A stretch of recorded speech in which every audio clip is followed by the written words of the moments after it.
know what, Tate's right.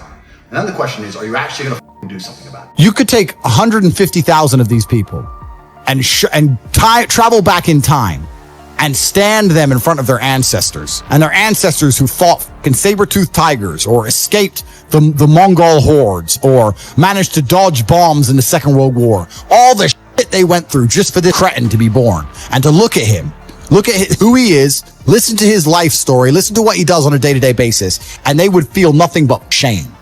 Your ancestors did all that struggling to survive, hunting and gathering, avoiding enemies, anything it took, dying at age 30 from a tooth infection, all the they went through just for you to be born so you could smoke weed and jack off. That's what your ancestors died for. That's what they worked so hard for. That's who you are. That's the end of your fucking bloodline. Do you feel no shame? It's shameful. My ancestors will look at me and think everything we went through was fucking worth it. Your ancestors will look at most of these people, their ancestors look at them and feel nothing but fucking disgust. There are duties that men must fulfill, whether to God or to your bloodline. But this is a genuine honest. I'll say this now. Of those 150,000 people, I guarantee even their fucking living relatives, their living parents aren't even proud of them. It's like, the fuck? Your own father's ashamed of you. And you don't even feel motivated to do shit. If you were to go and look your father in the eye and said, you know what? I could have been a UFC champion. I could have been a multi-millionaire. I could have been a race car driver. I could have been a nuclear physicist. Could have done all these things, but I was busy on Pornhub. You think he's gonna be proud of you? No. And there's men here who will deny it, right? There's men who will go, no. But those are the ones who are most lost. It's the denial that's going to hold you back the most. The people who go, yes, I'm wasting my potential. Those are the ones who have potential. The ones who stand up and go, I am wasting my potential. I could be anything and I am not that yet. They have a chance. The men who go, well, no, actually, I'm fine. They're inside the matrix, fully slave-minded. They're a waste of time. Damn. But if you sit there and go, you know what? Yeah, I am wasting my potential. Yes, I can be more than I am.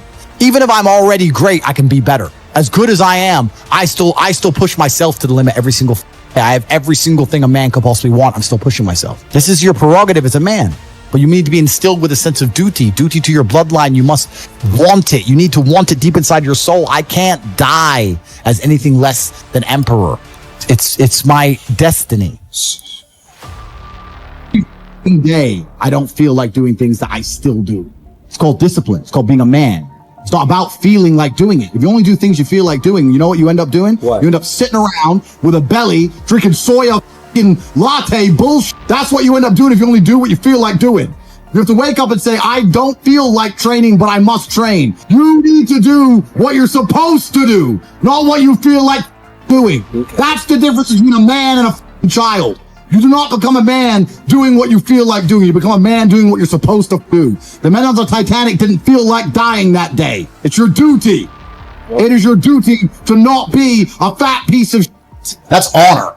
I have honor to my last name and to my ancestry. It would be disgusting for them all to have fought saber-toothed tigers so I can wake my lazy ass up, off all day, and ask on YouTube how I can stop being a loser. You understand where I'm coming from? Oh, 100%. So this is down to you, my friend. And listen, you may feel fired up for 10 minutes after this little talk, but you're not going to feel fired up forever. You need to put systems in place. You need to get discipline. And like Justin says, you need to get an atmosphere of people around you who are going to keep you accountable and not make it easy for you to continue to be a nobody. And then you're going to fix your life. Otherwise, you're going to stay a nobody. Everyone has a dream, but not many people have a plan. A dream and a plan are different things. When you say to guys, do you want to be rich? Yeah, I want to be rich. How will you get rich? One day when the comes in. So you can have a dream with no plan. When's the last time something fantastic has ever happened on accident? When's the last time you've seen a big jacked dude and you say, hey man, how'd you get so jacked? And he goes, don't know. Oops. Don't know. It just happened. No, he planned it.